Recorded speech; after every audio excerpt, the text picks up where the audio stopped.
Hello. Hello, both of you. Welcome everyone here, live or afterwards, to the inaugural episode of Post Tech Radio. Haven't yet figured out if this is a leftist show about tech or a tech show about leftism. All I know is that Elon Musk is not my daddy. He may be your daddy. Can't make that decision for you. I am your host with the lisp heard around the world, Ada Powers. I am here with my buddies Jordan Green, who's the president of Story 2 Designs, a worker-owned cooperative and digital design agency, and my dear friend and collaborator, Zen Lara, who's a local Atlanta community organizer, queer UXer, product designer, and radical systems thinker. And we're here today to talk about tech, worker-owned agencies, collective work in tech. What is both of your relationship to that, Jordan, besides being involved with Story 2 Designs?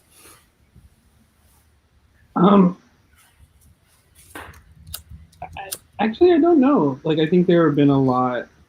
I think for me, I've mostly been involved with tech, in a formalized sense, in tech collaboratives that have mostly been partnerships, or as a sole proprietor. You and a person form a two-person agency or something? Yeah. Right, or a two-person partnership on one-off projects. And then I think I come from a background of being a community organizer and being a conference organizer. And so if we talk about technology in the sense of how humans interact with the material world, we really have done a lot in terms of tech. I've done a lot in terms of tech and human collaboration and collective work.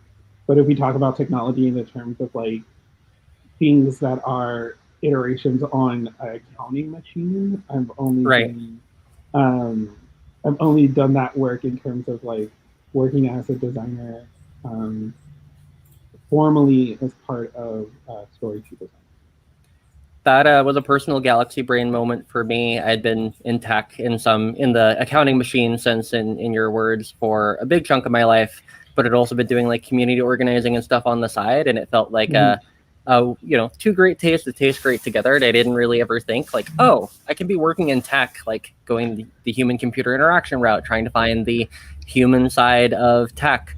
And then we're I'm a writer and a community organizer all of a sudden. I could be doing this in and around tech, and that also counts as tech organization. And a question there in a moment, but then what's your experience with this whole fun ball of wax? Yeah, so I've been working in tech as a product designer, UX designer, just general designer, maker of things for 12 years now. And for most of the beginning of the career, it was don't get found out. I'm getting paid money to do things that don't physically hurt my body. I was so used to manual labor and all these other things that I was just I don't have any calluses from today's work. They're paying me money. They're eventually the jig is gonna be up. So I was always relating to tech as this short con, the bubble's gonna burst at any second. And then my career kept, there were more doors opening. And eventually, instead of hiding, I was dang, I really need to use my voice within this sector, because everyone in tech is so optimistic about tech's ability to fix the world. And going to Silicon Valley and being in the milieu of what is the app that's going to fix global warming or that's going to cure racism, this is the way that people think. Homeless people just don't have the right app yet. Yeah, if we get all of the homeless on a cheap smartphone, and then they can buy Bitcoin with it. They can trade GameStop. Yes, the blockchain ledger, so that we can track all the homeless. That won't be bad at all.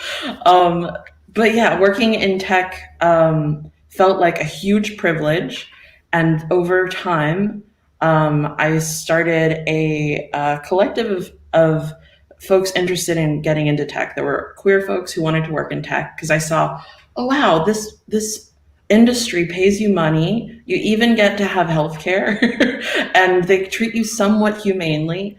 And they don't care if you have a high school diploma or a college degree. If you have a portfolio, if you can show your mettle, if you have the ability to build, if you have the ability to like learn, you can make a career and like get out of survival mode. So I was like, I must invite you into the world of working in tech, all of my queer brethren. And over time, that turned into, oh no, I don't want to like have my people train up and then go into a machine that's going to make them feel that sense of like, I'm honored to be here and I don't deserve to be here. So over the last like really 3 years, my relationship to tech and it's the what tech does as a force that has the power to make exponential any of the beliefs that occur to it. I've really wanted to see values, those values that I love in my community and like the people that I've done community organizing with, and just the people that I've watched like overcome impossible odds to create, even when it wasn't, where it seemed like a use of energy that should have been gone towards survival. Like I know so many cultural workers who like have very little stability in ways of like resources, but are constantly creating and constantly adding all this stuff. So I'm like, I want that energy and those voices to have the power of like exponential expansion that tech provides. And I want someone to hold tech accountable. Like, so that's how I'm relating to all this. I'm seeing this knitting together of like, you're in tech yourself and you're having your own personal experience with it. You're dealing with other people in tech. And then you're like, well, this thing should be a trellis of growing vines, but instead it's a rocket ship. And so I want to at least get as many people that I care about on the rocket ship as possible. And then it's like, all right, now we're all suffering at individual companies. If we got together, we would only not be, we'd be suffering together, but we also wouldn't be suffering, not nearly the same way, and more so than we're all suffering under capitalism. Has that been your experience, Jordan? What is the genesis of Story 2 Designs? The folks that you're currently that's exactly. I think that's exactly the genesis of Story 2. It was actually started by 5 individuals. I was not one of those individuals, but it was started by 5 individuals who had been working in other industries. There was 2 people who had worked in a design shop, and they just saw their labor getting exploited, just 100% exploited, and they knew that they could, if they pooled their resources with other folks, that they could really start working to the, I think with cooperative, we have a saying that the cooperative exists for the benefit of its members, right? And so like already there's a fundamental shift away from a company existing to like garner capital for its shareholders, and really start talking about its employees or its member, whoever is considered a member, because there's some weird forms of cooperatives happening, and we're happening in tech where it's like user-owned cooperatives, which I think is interesting, but really, really, it's just a direct shareholder situation. Yeah, it's a direct shareholder situation. It's reframing that, but like a worker-owned cooperative, like especially for me, like what attracted me to Story 2 and to worker-owned cooperatives in general is just like as a Black person who comes from Black people in the United States, the idea of owning my labor is like directly antithetical to like me as a like the generational and racial legacy that I live in the United States, right? So for me as a Black person, to own my labor is a form of reparations in a country that refuses to give me my people reparations, right? Wow, I'm just gonna sit with that. That's really special. Yeah. So, I think the people who started it were also folks of color, um, and also women and queer folks, in Cooper, who is neither one of those And things. Cooper. And And Cooper, Cooper. who's our creative director now, and also has like been like I like to say he's like one of my and I don't like to give him kudos often, but he's like one of my favorite white dudes because he like white straight dudes because he's like super down for the cause and has always been and has been one of the people that um, has been driving towards solidarity with like folks of the working class and folks of like different backgrounds and really seeing how class is a thing that connects us. And when folks say And as allies, accomplices, not allies, that's what they mean. yeah, like in the true sense of the word, Cooper is an accomplice, and I really appreciate him for it. Um, but yeah, him, Roxanne, and a couple of other folks, Gabe, started Story to Design, and they started it as a way of like, really, they were young, plucky folks out of college that were like, let's start a worker-owned cooperative, and like let's live our sort of radical. I mean, because we're in Seattle, it's kind of hard to not be radical in Seattle.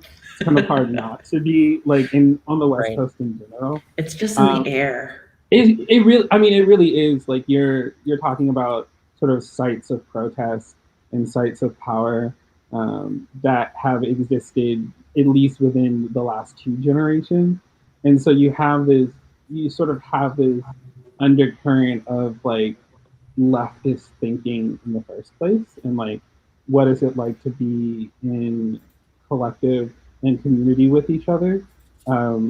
It doesn't always get executed well, but that is an undercurrent, and so like it was something in the air there that like really helped them foment this idea of a worker-owned cooperative.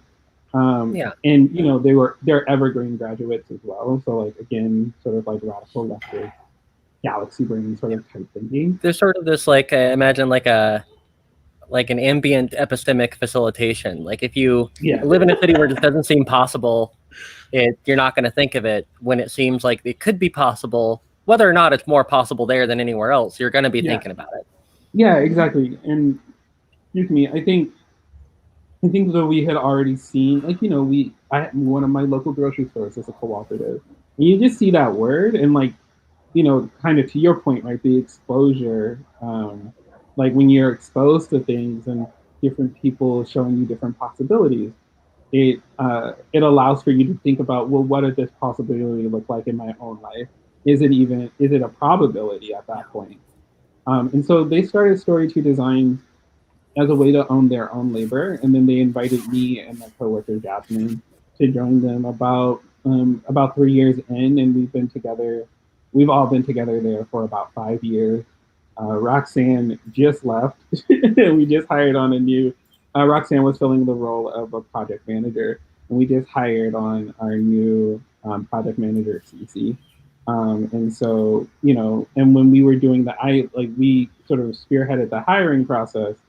When I spearheaded that, I was very intentional about putting the call out for not only like Black people, disabled people, but also like there are different identity vectors that are being oppressed. So like people over the age of 45 in tech is like unheard of, especially once you get out of a certain point. And so like we were very intentional about having people like not only inviting sort of young folks, but also our elders, or elders to me, right? Like Yeah. other people are probably their contemporaries, but my elders and like learning from that as well. So inviting all those folks to the table and creating a space where all of us are participating. That's really what our cooperative is about. Is like creating. I mean, and it's messy work, right? It's not like Sure. super. I wouldn't It's not trust it like if it wasn't.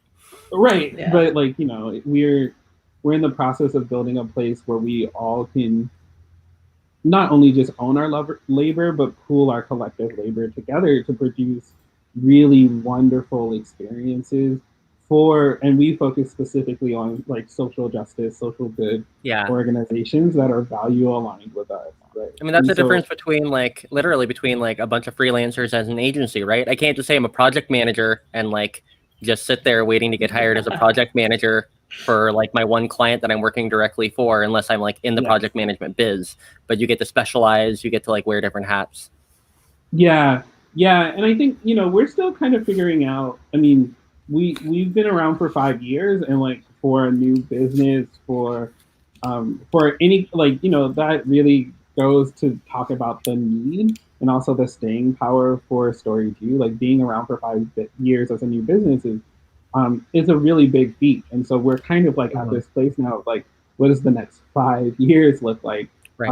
We To some people it's like, haha, that's laughable. But like, if you think about where Facebook was 10 years ago, if you think about where like a lot of these tech companies that like TikTok, for instance, right, or Byte, a lot can happen in 5 years. And so thinking about like how like what do the next 5 years for Story 2 look like? What does the next 5 years look like as we're building out this agency that serves the people that we want to serve, tell their stories in a way that engages people, and leverages our expertise to make the world a better place. Like that gets a little bit messy because a year ago none of us would have even thought about a global wide like flu pandemic that traps us in our local, like traps us really in our local communities, and like we even like last year, it was impossible to think about what was happening with GameStop right now, and sort of like what is getting exposed and how it's getting exposed and how that's changing the ways that we interact with each other. So yeah, we're really in a place where we're looking at the long term of, of the organization, and how do we invite people to be part of us in an oasis of like, but be an oasis in this like really sometimes really horrible tech scene, and like not in a bad way, just like the hiring process for me was really interesting because the folks that were attracted to our organization really came being sort of burnt out from bigger companies, and sort of like to Zen's point earlier, like having these like horrible experiences as these like solo practitioners and really wanting to find a place where they were held and seen and really kind of taken care of a bit better, is like what we're doing right now. Story, that's like my job at Story 2, is designing an organization to take care of that. To your, I think your success also speaks something to the market, right? Like the same way that I guess like fair trade has become trendy. I don't know what the future of like support collective agencies looks like, but clearly there are folks right now, probably as you said, mostly other social justice oriented clients who like really want to support. Like I know here at Not Safe, we want to start offering stickers, and so like finding a shop that does union labor is like pretty important, right? Like whatever wherever your politics align with business, and you have a business need, you're going to want to find people to work with. And it'll be interesting, I think, to see, and maybe you can speak more to this in a moment, of like how if your client mix has shifted. Also going back to something you said a little bit ago, like kind of the core of what you said, like this is for the benefit of the employees. It really strikes me that like every company says they're for the benefit of the employees, and every company probably to some extent may try to have their heart in the right place. But at some point in time, those are two different needs, and one of those needs is going to be more important. And yeah, I think moving to a worker-owned model is really the only way to like flip it to like the business needs are the worker needs. They're inseparable because they're the same. Yeah, because it's worker-owned. Yeah, I mean, to your point earlier, and I want to make space for them to talk as well, but like I've been sort of noodling on this a little bit. Like your business is your politics, and your politics is your business. Like how you spend your time. Like you wake up, like in our capitalist society, you wake up, you go to work for, if you're lucky, for 8 hours a day. If you're not so lucky, even more than that. And if you're really lucky, less than that, right? But you spend a significant amount of your waking hours, like doing labor, in this society. And how you spend your labor is like what you do every day is your politics in action, right? And so like thinking about like thinking about that in those terms, and not to be like on some radical tip, just in a like, you know, on even on mindfulness tip, like when you're thinking about your practice, when you're thinking about what you practice every day, are you practicing the kind of world that you want to live in? Are you practicing the kind of world that you want, not your children, but maybe your friends' children, or like people that you care about, or even your elders to live in? Like that's the question. Like, not to be like big and philosophical, but that's kind of the question that's always constantly playing out in the background of my brain. And so when you think about that, right, when you go to work, it's not like, I think a lot of people like to separate, well, I'm going to just separate like my electoral politics or my policy politics from the kind of work that I do. And like, we're living in a time right now where it's clear that that is no longer an option for a growing majority of people.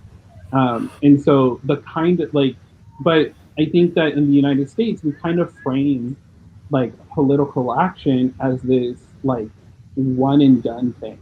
We kind of frame it in terms of like an either or. And what I really like about being at Story Two and like working at Story Two is like, what if you're creating an institution that takes care of people? What if you're like, what if your radical politics is creating a space for other possibilities to emerge? And it's not necessarily like, you know, you can, I think there's like a lot of folks who like have like a socialist bent or a capitalist bent or whatever, what have you. But really, like, I'm not trying to think about economic policy in terms of that sort of framing. I'm more thinking about like your everyday basis. How do you wake up? How do you go to work? How do you show up for people that you're working with? And like, what? How is their labor being valued in relation to your labor? And thinking about those things is really, really important, I think, for the future of work and the future of our economy. Because like, as we're seeing, like, our economy is not, it's not kind of like what we, like, a lot of people think these things are immutable, right? I've been really inspired. I think it may be because it's Aquarius season, so I've been really thinking about Ursula Le Guin and like Angela Davis, right? And like, Ursula Le Guin has this, Kay Le Guin has this quote. She's also a Portlander, so like, as someone who went to school in Portland, like, I'm just like, you know, West Coast, like West Coast Aquarius people. Like, that's what I've been thinking about a lot. Um, she has this quote that is like, you know, and I'm going to mingle it, but it's like, capitalism seems inevitable, but like 1,000 years ago, the divine right of kings seemed inevitable, right? So there's always this like way in which like the systems that we think are like infallible or um, immovable are just movable systems. And so that's, I think, being part of a worker-owned cooperative is a way of me trying to like move those systems and create, at least create space for possibility to exist for something else to emerge out of that, right? While also like maintaining the fact that like in a worker-owned cooperative, right? I should be clear about that. But also like maintaining the fact that like we have to survive in capitalism, Right. and there's a different way between like joining a company that gives you benefits and just being a sole proprietorship. Like, there are other ways of existing. Or the thought of like, I'll work really hard my whole life, make a bunch of coin, and then like turn to philanthropy. Like, you can be Yeah, doing this on a micro. I wouldn't even say the thing you said earlier is like heady and philosophical. It's so simple, it's almost tautological. It's like the stuff you do is the stuff you do. Like, what are you doing? That's what you're doing. You can't say you're doing one thing, think you're doing one thing. Look at what you're actually doing, and what are you doing? yeah. I mean, I think it's hard for Americans to do that, right? Like, I think it's hard for, like, we live in a society, like, even now, like, we can't even talk Are you saying we to live each in a other. society? No, no, no. I was gonna say we live in a society. Um, Even now, like, let's talk about COVID, and like, let's talk about like how we're not talking about how like just the amount of grief that exists in the United States, and how we're just sort of like working through it. Like, we're just working through it, and that we're not taking care of each other in the ways that we could be. And how it feels We like a massive gold mine if you find an employer who like acknowledges that your output might be 15% lower than typical. instead of like, I can't come to work today. There was a coup on the government, and I am very sad in ways I can't describe because they're not happening to me, but they're also happening extremely to me. Goodbye. Yeah. Yeah, so I'm really grateful for a space like Story 2. I feel really honored that they trust me to be the president. Like that's a huge different. That's a different role, stepping out of my role as a UX designer and really stepping into this role of like doing business development and like representing the organization and also helping shape the next however long I'm president for. We're still figuring that out, but like that's huge. So I'm really happy to be part of that. 5 more years. I will. I want to dig more into the mechanics of Story 2, but first, then your thoughts on everything. Everything. I'm sorry, and there's stuff going on in my house, so the workers just left, so I'm gonna, or my apartment, I should say. They just fixed the light, so I'm gonna go off camera for just a second. Okay. Yeah, so much of what Jordan was talking about resonates really hard around sort of, I think about the environment in which I'm doing my life's work, doing the things that I do, as the environment is continuously changing, like the exchange rate of my aliveness. So if I'm in a space where one spoon really doesn't buy what it used to. No, the spoon inflation. The spoon inflation during COVID has been wild, and no one's talking about the spoon inflation. Yeah, and the idea of like having a worker-owned cooperative and saying we exist for the benefit of the workers, it doesn't require a sort of gesture of good faith to believe that, because the way that you hold your identity as a collective, your meta identity, is us, instead of like us mediated through an HR department or us mediated through what is in vogue to present about your diverse, inclusive culture to the outside realm. Like there's abstraction reifying my labor today. Yeah, it gets to be, you don't only invest when you are the workers and you are responding to your own needs. You don't only respond to the things that make a really good press release about like, oh, we now have this benefit, or we now allow dogs in the office. Like those sorts of things that are easy photo ops that are really, really alluring, because it's like, oh, you mean we get to step out of some form of like feudalistic, not getting to have any sort of desires whatsoever? It's like, actually extra feudalistic. It's like, it is. Sociologists call it a total institution, right? Like the military. Like, we will take care of all your needs. You also live with us, and you're also at our disposal constantly. I think of it more as like a Dyson sphere around human labor. Yes. Like, let's just give you dry cleaning and childcare and put you in an apartment that is labeled with our company. Oh, and, you don't already have a puppy? Here's your puppy. We've issued you a puppy. It's an emotional support puppy. It's the only dog allowed in the office. You're allowed to play with it at your desk only. Yeah, there is that sort of sense of the authenticity of what does we mean where you're doing your labor. Does we mean like actually me as a human and all of what I am? Or is it me as a producer of like a deliverable? Is it me as like, well, what do you need to be effective in this context? Like, what is my well-being as it relates to the collective?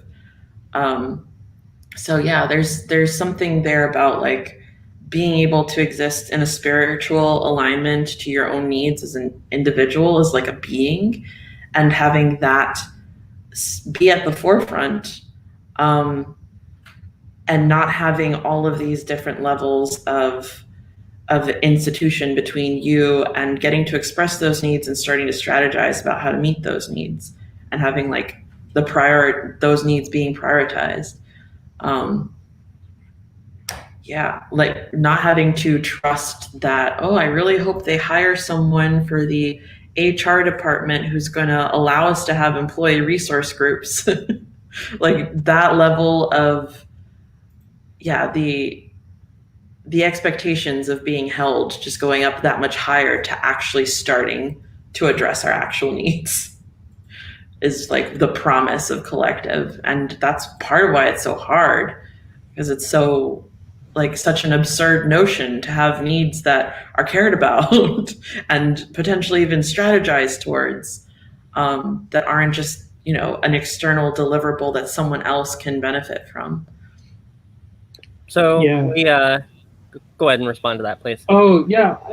I also like, as someone who's in the trenches, I also want to just be honest about the hard, like there's a flip side to that, because I think a lot of people sort of like fall in love with this idea of being taken care of in an organization, or like this sort of like balancing needs is hard, right? And like every time you add a new person or a new variable, you add complexity.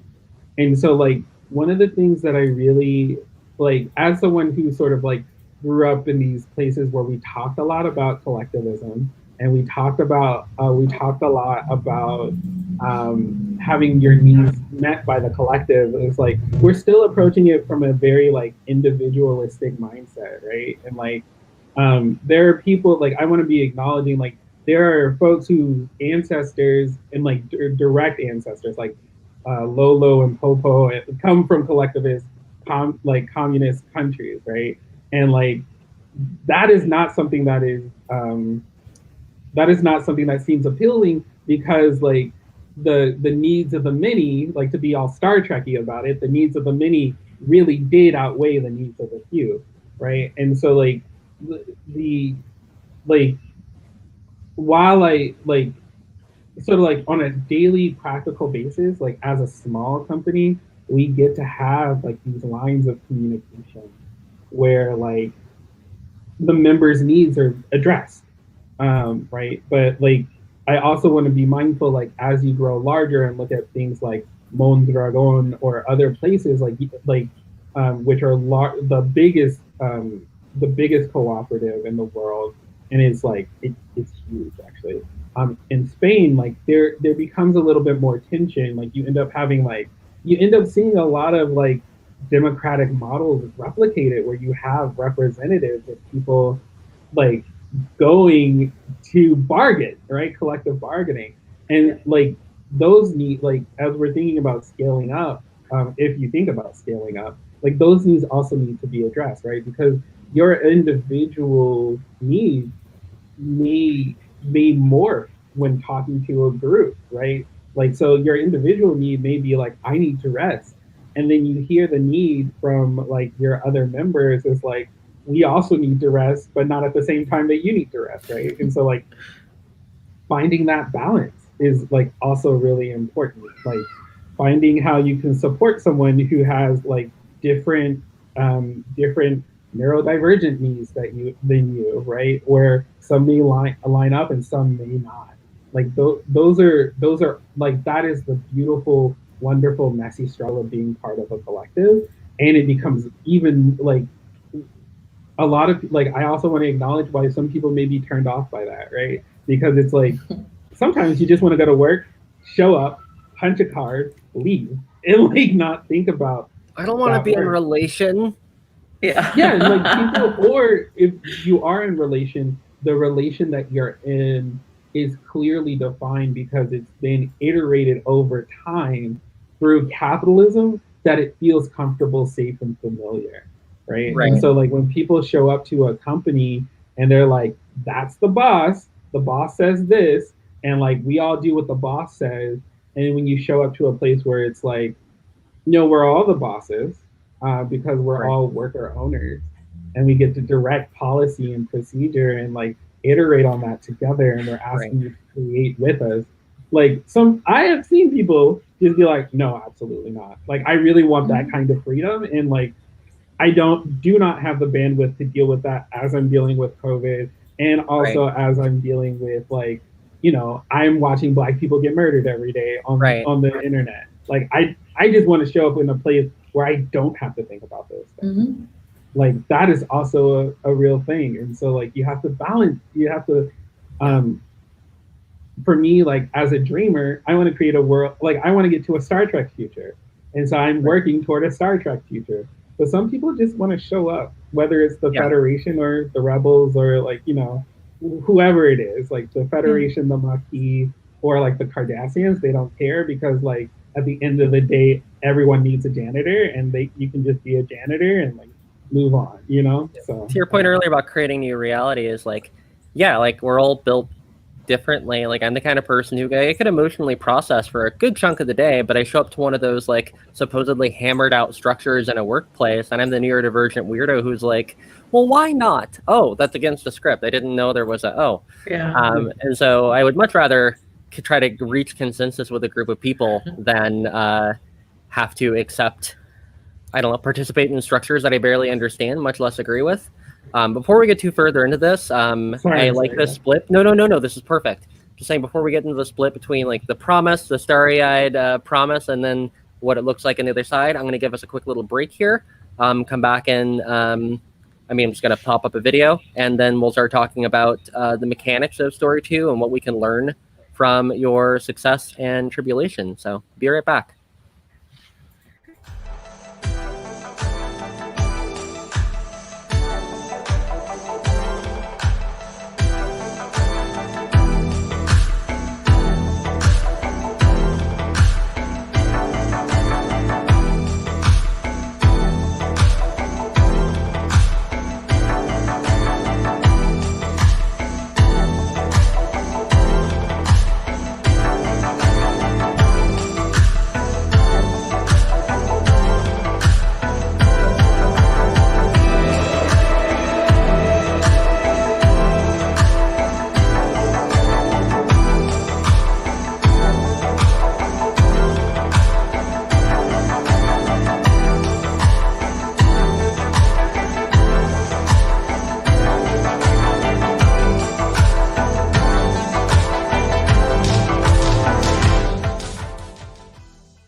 All right, narrowly hit my shove as many potato chips into my mouth as I can in 60 seconds goal. Looks like Zen is away for a moment, but I wanted to. So you were speaking earlier about, if I could paraphrase, you can tell me how far off I am. Basically saying, yes, the ability for. I'm gonna mute Zen for a moment. I think that's where it's. Yep.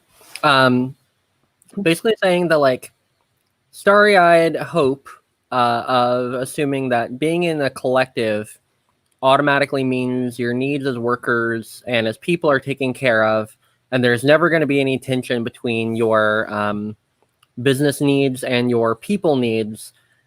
Perhaps more true from a starting foundation than a, like, let's just say Fortune 500 company, but that doesn't mean that you are devoid of tension between the humans and the labor that's being produced. You have more direct control over it, perhaps, and you can certainly have more influence in negotiating how that proceeds, but there are still tensions to resolve, and at points, you still might have a conflict between what you as a worker want and need, what you as a human want and need, and then what you as a collective want and need, and how that triangulates with what the business wants and needs, which is this extra relationship that everyone is also in addition to in relation with each other.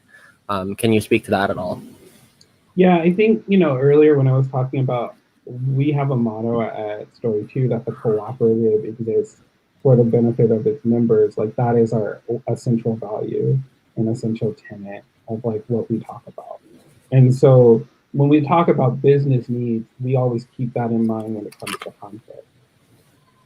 But we're also a small, like, I think people are like, oh, start a cooperative and things will be okay. And it's like, we're also a small business. So like all of the crap that comes with running a small business, like down to like difficulty with documentation exists, right? And so like we're going through this point now where we just onboarded someone who has an incredible amount of experience. And it's like, why don't you all have an employee manual? And I'm just like, Good That's a great point. question. Yeah. Good point. Good question. Because we had been just scrapping for 5 years just to get to a point where we Right. could even bring on an employee, right? And so, what does it mean? Like when you in some cooperatives, like, and it really depends on the kind of cooperative, you don't get offered membership until you've been there for 6 months to a year. So what does that mean? Like what we're now defining, like what does it mean to be an employee? What does it mean to be a member? What are the benefits of membership? What are the benefits of being an employee? We're also sort of like we believe in cooperation and autonomy. So that sets us up to be somewhat similar to an agency model. So if we have someone come in who wants to be a sort of a free agent, like how do you relate to our business as a free agent versus like as an employee versus a member? Like I'm in the process of delineating those things right now, right? Right. And documenting all those things right now. So someone who comes after me or like someone who wants to step into that role while I'm still here has a way for us, has a way of wayfinding through that, but also so that once you document it and it's clear and it's a place that people can reference, that like I'm also a dungeon master, right? And I have a bunch of different notes of like my world as I'm building out the You're an world, experience right? designer through and through. Zen talking to I Through and talk about through, this. Like right? everything is experience design if you Everything think is an about it as an experience experience. designer. Yeah. Right, but I have this rule, right, that like nothing in in the world in D&D is set in stone until I tell it to a player, right? And so like a player, because it also allows for like a player to be like, okay, well this is how my character responds to it, and I'm super like that's weird, and like I'll change or like not what I expected, and I'll change my notes, right? And so it's kind of that way with any kind of documentation, right? Surprisingly, like Dungeons and Dragons, yeah, it's kind of like it's that way with documentation too, right? You write this thing down, somebody's going to go and reference that document, and then come back and pull that back to you and say like, "This is what you wrote down." Um, and then you have to look at it and be like, "Oh, did I actually say that like 3 years ago in this context?" I was not That expecting this didn't auto confrontation study. yeah, right. So like, you need to, and we're doing radical. Like the other thing about it is we're doing radical crap. Like we're doing radical shit, and so like we need to document those processes. So in case somebody wants to iterate on those, right? Because people are iterating on capitalism all the time and processes that happen within capitalism all the time, especially extractive capitalism. Then I think you And have this so, meta, like, sorry, just thinking like you have this meta of like, how do you share that out the same way capitalists share these ideas? How do you share to other collectives? That's another reason yeah, why I'm glad you're here is like people listening. People I know, Zen, you are putting together Apapacho, which is your own like worker-owned thing.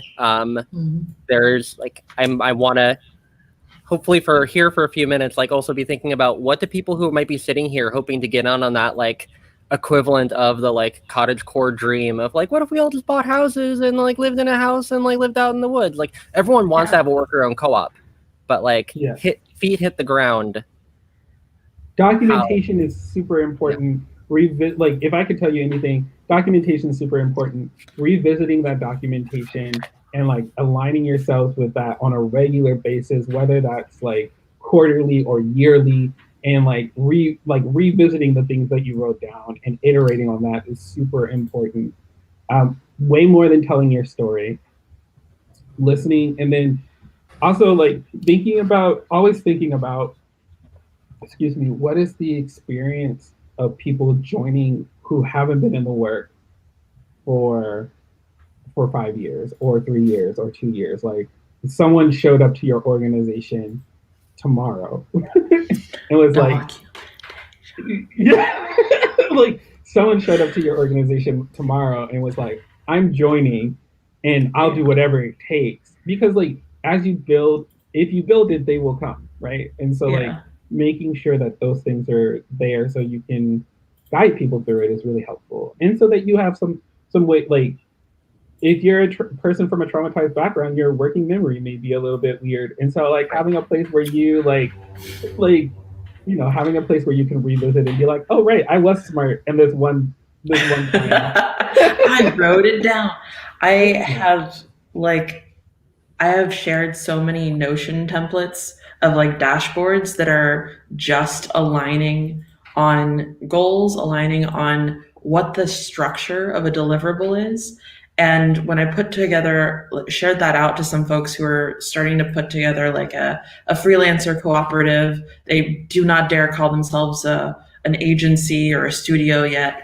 And found out about a productized solution called Wethos, which Tell me basically more what about they've, ethos. huh?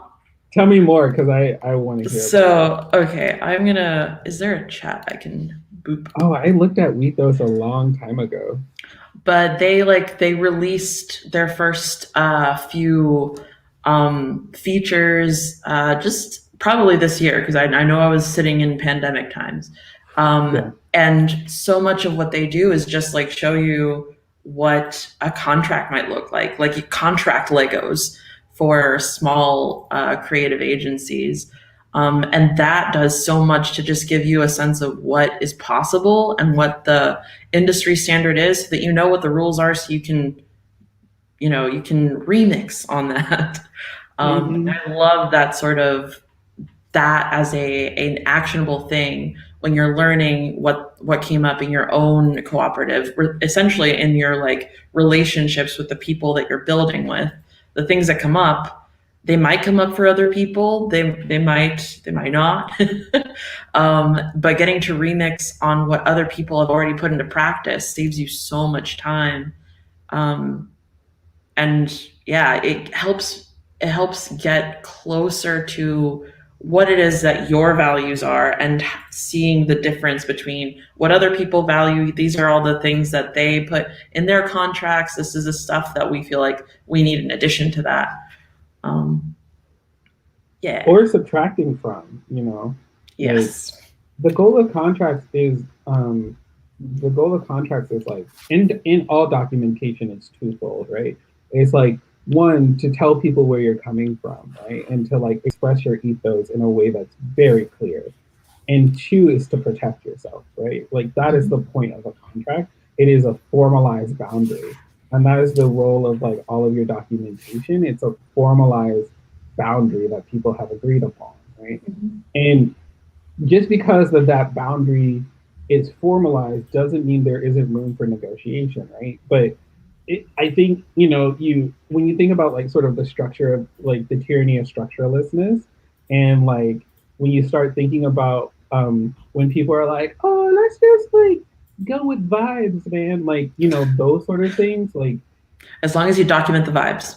yeah, document the vibe, or like just know that vibes change, but documents do not, right? And like, and unless we all agree to change those, Mhm. um, and so it's like having a formalized structure. Because I think like I think the starry-eyed promise is like I think a lot of folks who come from like for me personally, like I was really attracted to work at cooperatives because I had been burnt by so many other forms of work, especially working in the like nonprofit industrial complex and also working in like civic organizations, right? And civic was a lot better because there were unions and things like that. But um, I just got tired of like I just got tired of certain things. And then I show up at this sort of like scrappy startup and start influencing culture and things like that. But like, as I did my own work, I realized that a lot of things that I was doing was in reaction to things that were no longer present in my environment. And Yeah. like Oh crap, in this is a trauma response. right, right. Has my whole career been a trauma response? Right. And like like when you Companies don't start hire people, they hire traumas. yeah, no, Where are you seriously. deriving your self-worth from? Is it external? Great. I can exploit Yeah, that. Oh no. totally. Yeah. So I think it's really important, like as you're building, you're not building a traumatic place. You're building a place that like is going to take care of you. So like what do you need to be taken care of? Like, and how do you document that?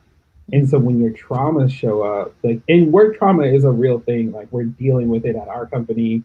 we're trying to engage and move forward with it and address it collectively. But like as you deal with that, like how do you put systems in place so that you remember how to practice care, right? Because you can Mm. practice your traumatic behaviors as well as like you can practice your behaviors that you find traumatic, and you can find behaviors that you can practice behaviors you find caring. And so like that's what documentation is. It's like helping you document the behaviors you find caring and helping other people institute those things along the way.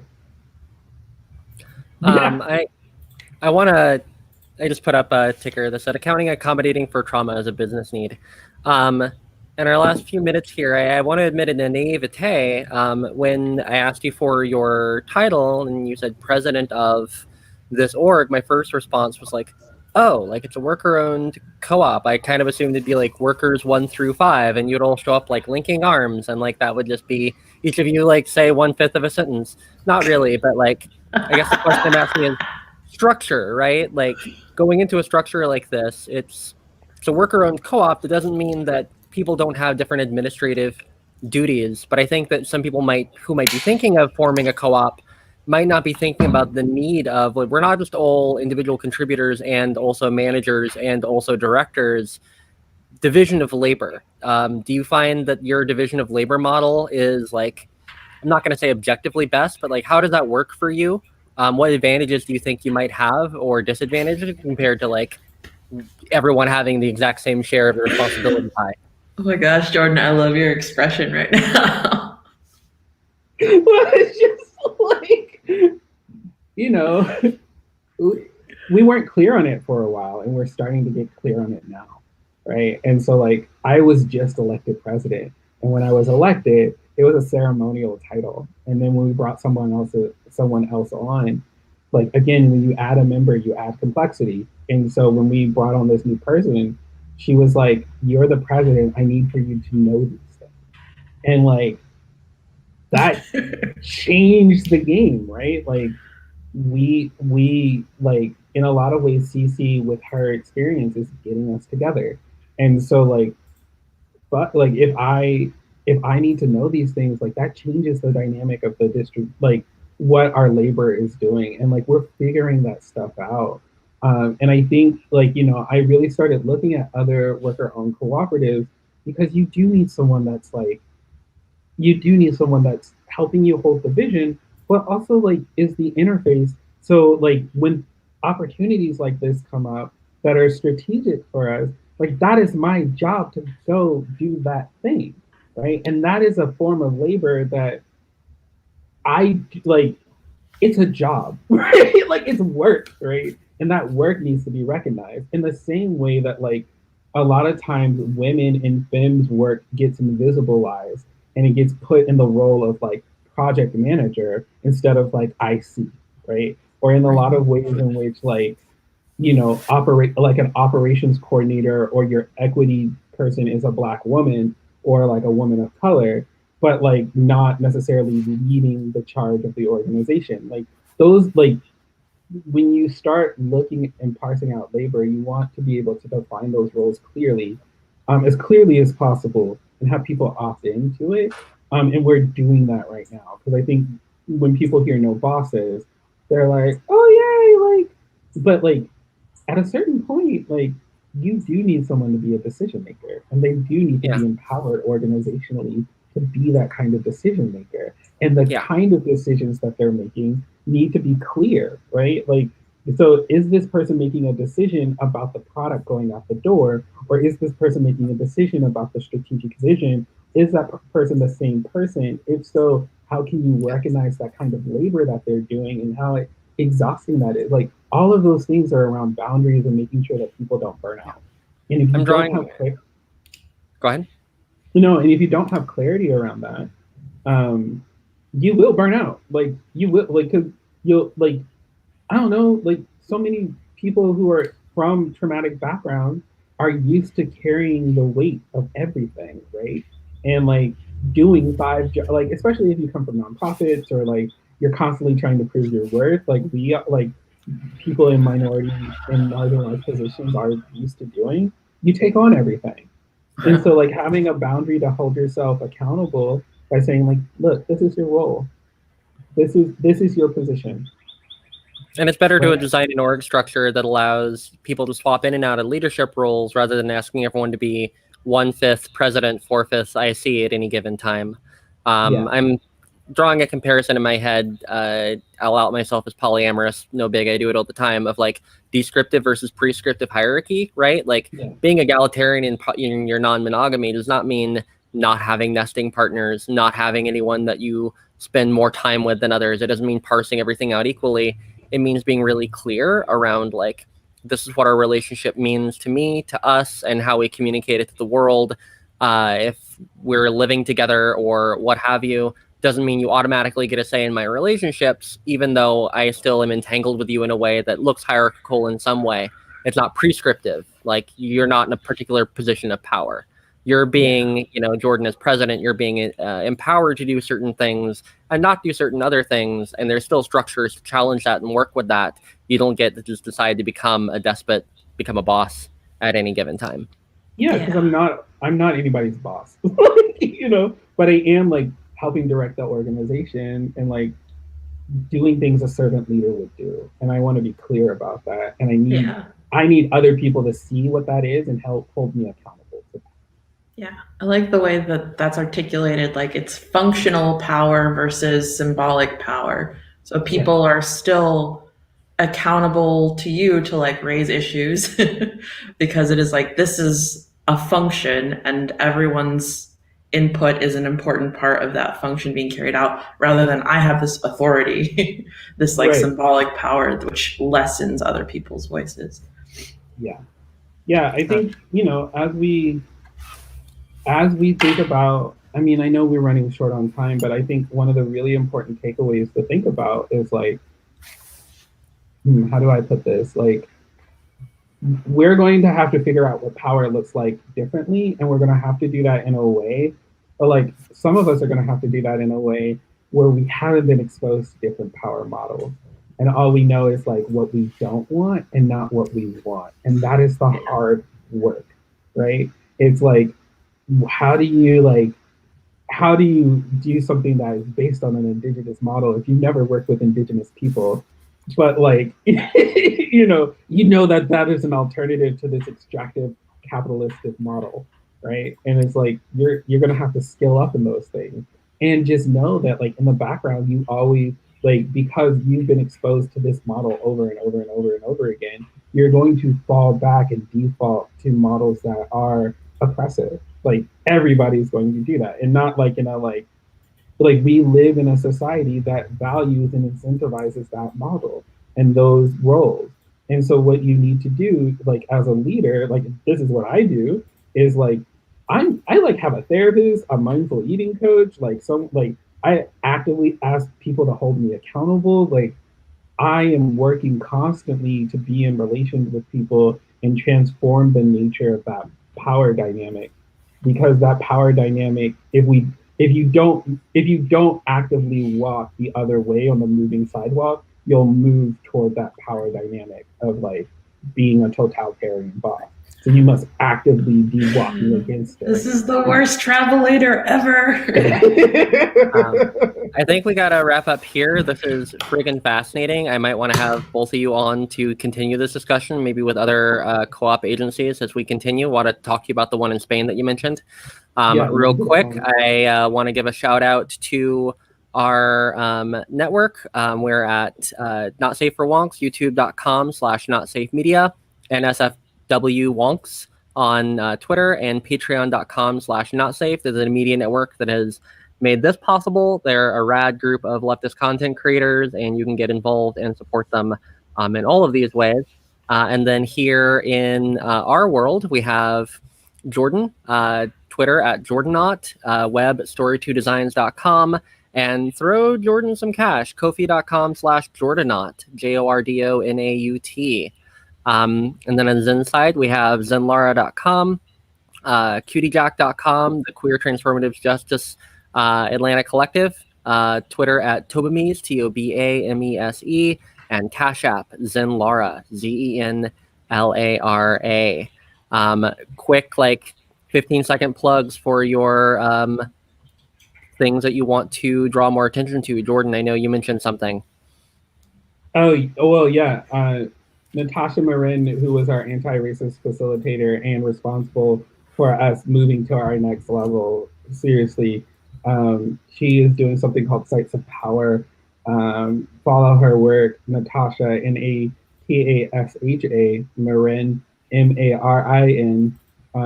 She does story-based strategies for dismantling racism.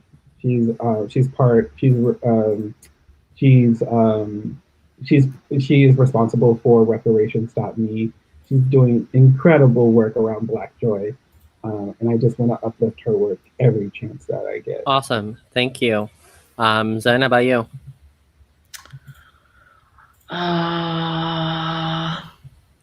Nothing comes. No. Well, Queer Tech is going to be having our new members meeting.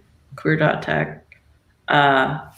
Yeah, which right now I think the site is down, so visit it later. But we'll be having our new members meeting in February, and yeah, we talk about this sort of thing. And cool.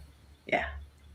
Well, if you're already here on YouTube watching this, or if you're on any platform that is not like my personal page, but is attached to the Not Safe Media page, right now we have going live Ungirl, which is part of the weekly Not Safe for Walk stream with Rachel Kahn and guests. Go ahead and refresh the page after this ends and check it out. Hop on over there. Thank you both so much for coming on and chatting. This has been really nourishing and exciting. And I need to lovingly extract more information from both of you over the future about how to build a much better work-life world. Thanks for being here. Yeah, thank you. Thanks. Yeah. Take care. Bye. Bye.